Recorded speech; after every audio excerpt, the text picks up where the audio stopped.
Actor Mark Wahlberg wants to be officially cleared of a 1988 incident in which he hit a Vietnamese man in the head with a wooden stick and punched a second Vietnamese man in the face while trying to steal alcohol from a convenience store. He was 16 and served about 45 days in prison, but a former state prosecutor, Judith Beals, says he should not be pardoned for that incident. It occurred 2 years after she secured a civil injunction against Wahlberg after he'd hurled rocks and racial slurs at black schoolchildren. The injunction essentially warning Wahlberg that he would go to jail if he committed another hate crime. And it was not just that he had violated it, but the second time was more violent and was towards a different class of individuals, Vietnamese individuals. Beals says Wahlberg's celebrity status and wealth should not place him in a better position than others to erase his misdeeds.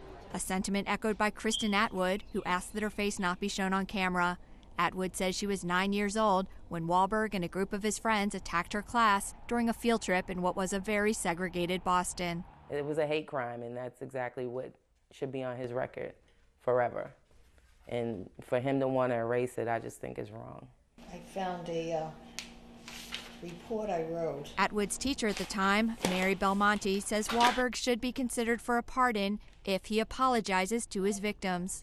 I just believe in forgiving. I don't think he did it with that malice intent. He was just a young kid, just a punk, within the mean streets of Boston. In an interview with AP in December to promote his new movie, The Gambler, the 43-year-old Wahlberg said he has apologized many times for his delinquent past and turned his life around. The first opportunity that I had to apologize was right there in court when, all the dust had settled and I was getting shackled and taken away.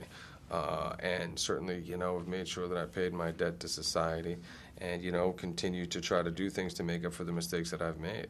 It's up to the state parole board to hold a hearing on Wahlberg's request for a pardon and send its recommendation to the governor, who decides whether to issue one. Hannah Buchdahl, Associated Press.